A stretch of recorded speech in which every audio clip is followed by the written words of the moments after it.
Heart attack വരുന്നതിന് മുന്നേ നമ്മുടെ ശരീരം കാണിക്കുന്ന ചില ലക്ഷണങ്ങൾ എന്താണെന്ന് നമുക്ക് നോക്കാം. ഞാൻ doctor Nishitha M, doctor Basil's homeo hospital, Pandikkad, Malappuram ജില്ല.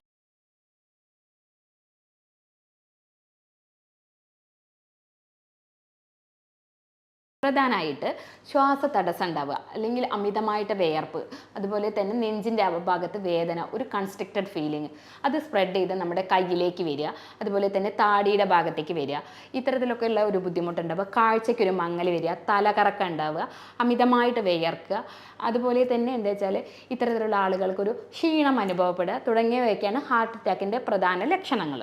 ഓക്കെ, ഇത്തരത്തിലുള്ള ഹാർട്ട് അറ്റാക്ക് ഉള്ള ഒരു വ്യക്തികളാണെങ്കിൽ നമ്മുടെ ശരീരം മുന്നേ തന്നെ ചില ലക്ഷണങ്ങൾ കാണിച്ചു തരാറുണ്ട്. അപ്പോൾ പലപ്പോഴും നമ്മളത് നോട്ട് ചെയ്യുകയാണെങ്കിൽ നമുക്കൊരു ഹാർട്ട് അറ്റാക്ക്, അതായത് ഇത്തരത്തിലൊരു ബുദ്ധിമുട്ട് വരുന്നുണ്ട് എന്ന് നമുക്ക് മനസ്സിലാക്കാൻ പറ്റും. അപ്പോൾ അതിലുള്ള ഒരു പ്രധാനമാണ് നമ്മൾ ചെറുതായിട്ട് എന്തെങ്കിലും ജോലി ചെയ്യുമ്പോഴേക്കും നമുക്ക് കിതപ്പ് വരിക.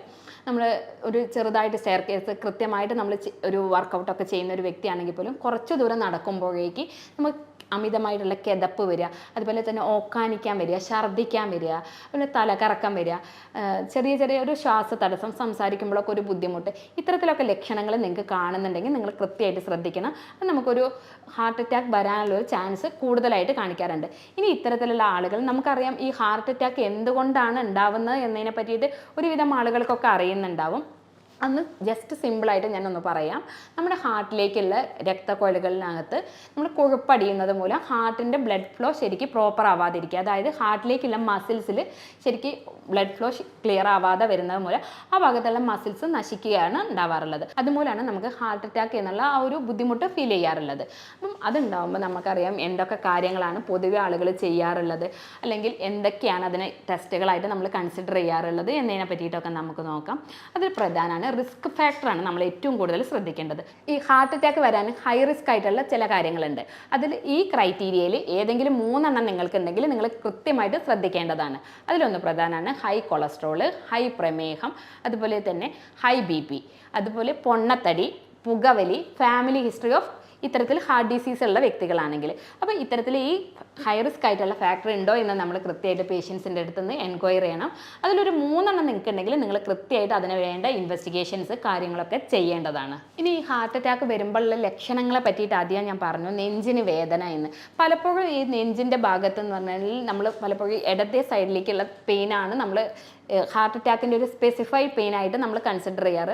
പലപ്പോഴും ഈ നെഞ്ചുവേദന എന്ന് പറയുമ്പോൾ സാധാരണക്കാരായ ആളുകൾ അതൊരു ഗ്യാസ്ട്രിക് പെയിനാണ്, അല്ലെങ്കിൽ ഈ നമ്മുടെ സ്റ്റേണത്തിൻ്റെ ആ ഭാഗത്ത്, അതായത് നമ്മുടെ ആ കൂടിൻ്റെ നെഞ്ചിൻ്റെ കൂടിൻ്റെ ആ ഭാഗത്ത് പെയിൻ വരുമ്പോൾ പലപ്പോഴും ആളുകൾ പറയാം ഒരു ഗ്യാസിൻ്റെ വേദന എന്നുള്ള തരത്തിലായിരിക്കും വരാറുള്ളത്. അപ്പോൾ നമ്മൾ ഈ ഹൈ റിസ്ക് ഫാക്ടറും കൂടെ എൻക്വയറി ചെയ്തിട്ട് അതിനാവശ്യമായിട്ടുള്ള കൃത്യമായിട്ടുള്ള ട്രീറ്റ്മെൻറ്റ് കൊടുക്കേണ്ടത് ആവശ്യമാണ്. പ്രത്യേകിച്ച് കാരണമൊന്നുമില്ലാതെ നടക്കുമ്പോൾ തന്നെ കിതപ്പ്, അതുപോലെ തന്നെ ശ്വാസതടസ്സം, ഓക്കാനം, ഛർദി, തലചുറ്റൽ, കാഴ്ചയ്ക്ക് മങ്ങൽ, ഇതൊക്കെ ആയിട്ട് നിങ്ങളുടെ അടുത്തൊരു പേഷ്യൻസ് വരികയാണെങ്കിൽ നിങ്ങൾ കൃത്യമായിട്ടും ഈ ഇൻവെസ്റ്റിഗേഷൻസും കൂടി സജസ്റ്റ് ചെയ്യണം. അതിന് ഒരു പ്രധാനമാണ് എന്താ വെച്ചാൽ 2 ECG എടുക്കുക. അതായത് ഒരു 1.5 മണിക്കൂർ അല്ലെങ്കിൽ 2 മണിക്കൂർ ഗ്യാപ്പിനകത്ത് ഒരു അടുത്തൊരു ECG, ആദ്യത്തെ ഒരു ECG കഴിയുക, അത് കഴിഞ്ഞിട്ട് വീണ്ടും ഒരു നെക്സ്റ്റ് ECGയും കൂടെ നമ്മൾ പ്രിഫർ ചെയ്യാറുണ്ട്. അതുപോലെയാണ് ട്രോപ്പോണിൻ ടെസ്റ്റുകൾ, അതായത് കാർഡിയോ മാർക്കേഴ്സിൻ്റെ ടെസ്റ്റുകൾ ചെയ്യാറുണ്ട്. മറ്റൊന്നാണ് കാർഡിയാക് ആൻജിയോഗ്രാം എന്നുള്ളത്, അതായത് നമ്മുടെ വെസൽസിൻ്റെ കപ്പാസിറ്റി നോക്കുന്നതിന് വേണ്ടിയിട്ടുള്ളതാണ് കാർഡിയാക് ആൻജിയോഗ്രാം ചെയ്യാറുണ്ട്. അപ്പോൾ ഇത്തരത്തിലുള്ള കാര്യങ്ങളൊക്കെ നമ്മൾ ശ്രദ്ധിക്കേണ്ടതാണ്. മറ്റേ പുകവലിയൊക്കെ ഉള്ള വ്യക്തികളാണെങ്കിൽ നമ്മൾ സ്ട്രിക്റ്റ് ആയിട്ട് അവരോട് പറയണം നിങ്ങൾ പുകവലി നിർത്തണം എന്നുള്ളത്. അതൊക്കെ ഇത്തരത്തിലുള്ള ഹാർട്ട് അറ്റാക്ക് ഉണ്ടാക്കാനുള്ള ചാൻസ് വളരെയധികം കൂട്ടുന്നതാണ്. നമുക്കറിയാം ഈ ചെറുപ്പക്കാരിൽ എന്തുകൊണ്ടാണ് ഇന്ന് കുഴഞ്ഞു വീണിട്ടുള്ള മരണങ്ങൾ കൂടുതലായിട്ട് കാണാറുണ്ട്, അതായത് ഹാർട്ട് അറ്റാക്ക് കൂടുതലായിട്ട് കാണാറുണ്ട്.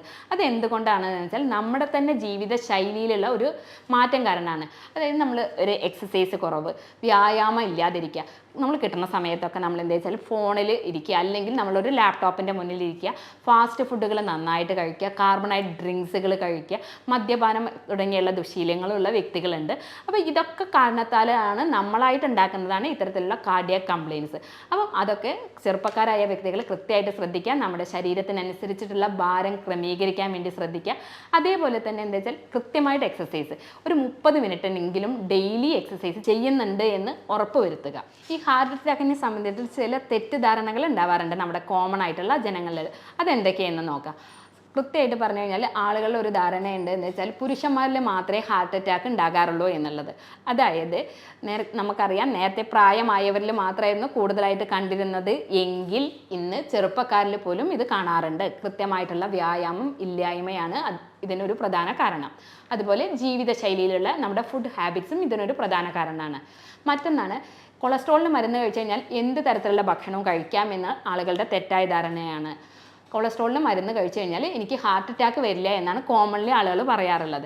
അത് ആളുകളുടെ ഒരു മിഥ്യാധാരണയാണ്. കൊളസ്ട്രോളിന് മരുന്ന് കഴിച്ചാലും നമ്മൾ കൃത്യമായിട്ട് എക്സസൈസ് ചെയ്തിട്ടില്ലെങ്കിൽ നമുക്ക് അറ്റാക്ക് വരാനുള്ള ചാൻസ് ഉണ്ട്. അതേപോലെയാണ് നെഞ്ചുവേദന മാത്രമാണ് ഇതിൻ്റെ ഒരു ലക്ഷണം എന്നാണ് കരുതിയിട്ടുള്ളത്. ഞാൻ നേരത്തെ പറഞ്ഞ ലക്ഷണങ്ങളുണ്ടല്ലോ ഹാർട്ട് അറ്റാക്കിൻ്റെ, അപ്പം അതെല്ലാം ഇതിൽ ഏതെങ്കിലും ഒന്ന് മാത്രമേ ചിലപ്പോൾ ആളുകളിൽ കാണാറുള്ളൂ. അപ്പോൾ അതിനാവശ്യമായിട്ടുള്ള വൈദ്യസഹായം അല്ലെങ്കിൽ അത് നിങ്ങൾക്ക് ഫീൽ ചെയ്യുകയാണെങ്കിൽ ടെസ്റ്റുകളൊക്കെ നടത്തിയിട്ട് നിങ്ങൾ ഫൈൻഡ് ഔട്ട് ചെയ്യേണ്ടതാണ്.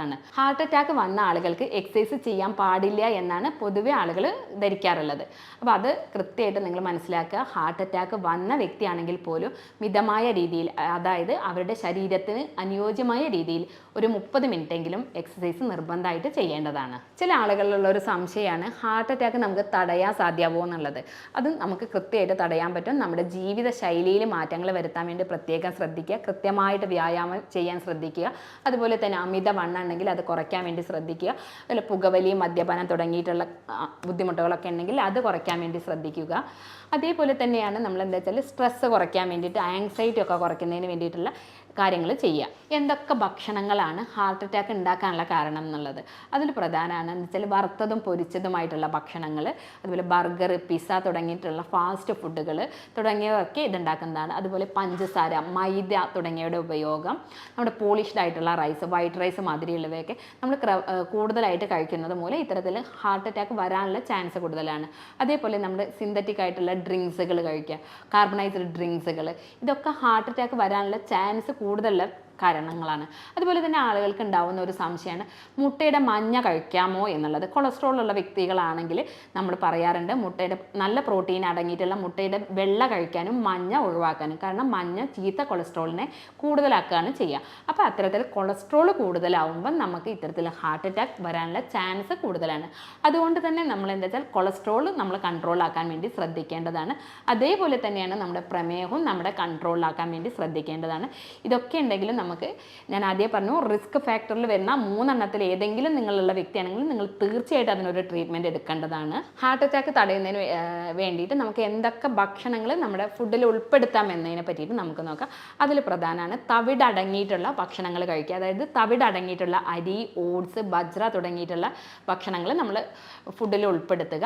അതുപോലെ തന്നെ നല്ല കൊഴുപ്പ് അടങ്ങിയിട്ടുള്ള എണ്ണകളായ സൺഫ്ലവർ ഓയിൽ, ഗ്രൗണ്ട് നട്ട് ഓയിൽ, തവിടെണ്ണ തുടങ്ങിയവ നമ്മുടെ ഭക്ഷണത്തിൽ ഉൾപ്പെടുത്തുക. അതേപോലെ കടുകെണ്ണയും ഇതിന് നല്ലൊരു കാര്യമാണ്. മറ്റൊന്നാണ് നമ്മുടെ ഒമേഗ 3 ഫാറ്റി ആസിഡ്സ് അടങ്ങിയിട്ടുള്ള മത്സ്യങ്ങൾ കഴിക്കുന്നത്. ഈ ഒമേഗ 3 ഫാറ്റി ആസിഡ്സ് അടങ്ങിയിട്ടുള്ള മത്സ്യങ്ങൾ കഴിക്കുന്നത് മൂലം നമ്മുടെ ഹാർട്ട് അറ്റാക്ക് തടയാൻ വേണ്ടി അവ നന്നായിട്ട് സഹായിക്കുന്നതാണ്. എപ്പോഴും നമ്മൾ ശ്രദ്ധിക്കുക, മത്സ്യങ്ങൾ കറി വെച്ചിട്ട് കഴിക്കാൻ വേണ്ടി പ്രത്യേകം ശ്രദ്ധിക്കുക. അതേപോലെ മറ്റൊന്നാണ് ഇലക്കറികൾ, പയറുവർഗ്ഗങ്ങൾ, നട്ട്സുകൾ തുടങ്ങിയവ നമ്മുടെ ഭക്ഷണത്തിൽ ഉൾപ്പെടുത്തുക. ഫ്രൂട്ട്സുകൾ തുടങ്ങിയവ ഭക്ഷണത്തിൽ ഉൾപ്പെടുത്തുക. അതിൽ തന്നെ നട്ട്സുകൾ കഴിക്കുമ്പോൾ ബദാം, വാൾനട്ട് തുടങ്ങിയവയൊക്കെ നമ്മളൊരു 1/4 കപ്പ് കഴിക്കാൻ വേണ്ടി ശ്രദ്ധിക്കുക. അണ്ടിപ്പരിപ്പാണെങ്കിൽ നമ്മളൊരു 5 മുതൽ ഒരു 6 എണ്ണം വരെയാണ് നമ്മൾ പൊതുവെ സജസ്റ്റ് ചെയ്യുന്ന ഒരു ക്വാണ്ടിറ്റി. അപ്പോൾ ഇവയൊക്കെ നമ്മുടെ ഭക്ഷണത്തിൽ ഉൾപ്പെടുത്തുക. ഇതേപോലെ നമുക്ക് കഴിക്കാവുന്ന ഒരു ഭക്ഷണമാണ് മധുരക്കിഴങ്ങ്, നെല്ലിക്ക തുടങ്ങിയവ. മറ്റൊന്ന് ഈന്തപ്പഴമാണ്. പക്ഷേ ഷുഗറുള്ള വ്യക്തികളാണ് ഇത് കഴിക്കുന്നതെങ്കിൽ നിങ്ങൾ കൃത്യമായിട്ട് ശ്രദ്ധിക്കേണ്ടതാണ്. ഇനി ഇത്തരത്തിലൊക്കെ ഒരു ബുദ്ധിമുട്ടുണ്ട്. നമുക്ക് ഈ ഹൈ കൊളസ്ട്രോളൊക്കെ ഉള്ള വ്യക്തികളാണെങ്കിൽ അതിനകത്ത് നമ്മുടെ ഹാർട്ട് വെസൽസിന് അടഞ്ഞുകൂടിയിരിക്കുന്ന കൊഴുപ്പ് നീക്കം ചെയ്യാൻ വേണ്ടി നമുക്ക് വെളുത്തുള്ളിയുടെ നീര് കഴിക്കേണ്ടത് നല്ലതാണ്. അത് 4 or 5 വെളുത്തുള്ളി നമ്മൾ വായിലിട്ട് ചവച്ചരച്ച് കഴിക്കുന്നത് നല്ലതാണ്. അതുപോലെ തന്നെ കൊഴുപ്പ് നീക്കം ചെയ്ത പാലിനകത്ത് 4 or 5 വെളുത്തുള്ളി ഇട്ടിട്ട് നന്നായിട്ട് തിളപ്പിച്ചിട്ട് അതോടുകൂടി ഉള്ളിലേക്ക് കഴിക്കുന്നത് നമ്മുടെ ഈ രക്തക്കുഴലിൽ അടങ്ങിയിരിക്കുന്ന കൊഴുപ്പിനെ നീക്കം ചെയ്യാൻ വേണ്ടി സഹായിക്കുന്നതാണ്. ഓക്കെ, ഇത്തരത്തിലൊക്കെ നിങ്ങൾക്ക് ഇപ്പോൾ ഈ മുകളിൽ പറഞ്ഞിരിക്കുന്ന ലക്ഷണങ്ങളൊക്കെ കാണുകയാണെങ്കിൽ നിങ്ങൾ ആദ്യം തന്നെ ശ്രദ്ധിക്കുക. കാരണം നിങ്ങളൊരു ട്രീറ്റ്മെൻറ്റിലേക്ക് എത്താതെ തന്നെ നമുക്ക് ഇതിനൊക്കെ കൺട്രോൾ ചെയ്യാൻ പറ്റും എന്നതുള്ളത് ഉള്ളതിനാൽ തന്നെ ഈ ലക്ഷണങ്ങളൊക്കെ കാണുകയാണെങ്കിൽ നമ്മളെ ജീവിത ശൈലി ഒന്ന് മോഡിഫൈ ചെയ്യാൻ വേണ്ടി ശ്രദ്ധിക്കുക. അതേ വേണ്ട ആവശ്യമുള്ള ടെസ്റ്റുകളൊക്കെ ഒന്ന് ചെയ്ത് നമ്മൾ ഹെൽത്തി ആണ് എന്ന് നമ്മൾ ഉറപ്പ് വരുത്തുക. പലപ്പോഴും എന്താ വെച്ചാൽ ആളുകൾ ഒരു ബുദ്ധിമുട്ടായതിനു ശേഷം അല്ലെങ്കിൽ എവിടെയെങ്കിലും കുഴഞ്ഞു വീണതിന് ശേഷമാണ് നമ്മൾ ആശുപത്രിയിലേക്ക് എത്തുക. നിങ്ങൾ ഒരിക്കലും ആശുപത്രിയിൽ എത്താതെ തന്നെ നിങ്ങൾ എപ്പോഴും ഹെൽത്തി ആയിട്ട് ഇരിക്കട്ടെ എന്ന് കരുതിയിട്ടാണ് ഈ കാര്യങ്ങളൊക്കെ നിങ്ങൾക്ക് പറഞ്ഞു തന്നത്. അപ്പോൾ നിങ്ങൾ ഈ കാര്യങ്ങളൊക്കെ ഫോളോ ചെയ്യും എന്ന് കരുതുന്നു. ഇനി ഇത്തരത്തിൽ അല്ലെങ്കിൽ നിങ്ങൾക്ക് എന്തെങ്കിലുമൊക്കെ ബുദ്ധിമുട്ടുകൾ ഉണ്ടെങ്കിൽ, ഞാനൊരു ഹോമിയോപ്പതിക് ഡോക്ടറാണ്. നമുക്കിതിന് ഹോമിയോപ്പതിയിലും ഇത്തരത്തിലുള്ള ബുദ്ധിമുട്ടുകൾ അല്ലെങ്കിൽ ഹൈ കൊളസ്ട്രോൾ BP ഒക്കെ ഉണ്ടെങ്കിൽ തന്നെ നമുക്ക് അതിനനുസരിച്ചുള്ള പ്രമേഹമൊക്കെ ഉണ്ടെങ്കിൽ നമുക്ക് അതിനനുസരിച്ചുള്ള രോഗിയുടെയും രോഗത്തിൻ്റെ ലക്ഷണങ്ങളൊക്കെ എടുത്തിട്ട് നമ്മളൊരു യൂറോപ്യൻ നിർമ്മിതമായ സോഫ്റ്റ്വെയർ ഒക്കെ ഉപയോഗിച്ചിട്ട് കൃത്യമായി രോഗനിർണയവും മരുന്ന് നിർണയവും ഒക്കെ ചെയ്ത് അതിന് ആവശ്യമായിട്ടുള്ള മരുന്നുകളാണ് നമ്മൾ കൊടുക്കാറുള്ളത്. അതുകൊണ്ട് തന്നെ നമുക്ക് വളരെ കുറഞ്ഞ കാലഘട്ടങ്ങളിൽ തന്നെ ഇത്തരത്തിലൊരു ഇഷ്യൂസ് ഉണ്ടെങ്കിൽ നമ്മൾ ജീവിതശൈലിയിൽ മാറ്റം വരുത്തിയിട്ടും കൃത്യമായിട്ടൊരു ഡയറ്റ് പ്ലാൻ ഒക്കെ തന്നിട്ട് നമുക്കത് മാറ്റിയെടുക്കാൻ സാധിക്കുന്നതാണ്. നിങ്ങൾക്ക് ഇത്തരത്തിലൊരു ഇഷ്യൂസ് ഉണ്ടാവുക അല്ലെങ്കിൽ എന്തെങ്കിലും ഒരു ബുദ്ധിമുട്ടൊക്കെ ഉണ്ടാവുകയാണെങ്കിൽ നിങ്ങൾക്ക് എന്നെ കോൺടാക്റ്റ് ചെയ്യാവുന്നതാണ്. ഞാൻ doctor Nishitha M, doctor Basil's homeo hospital, Pandikkad, Malappuram ജില്ല.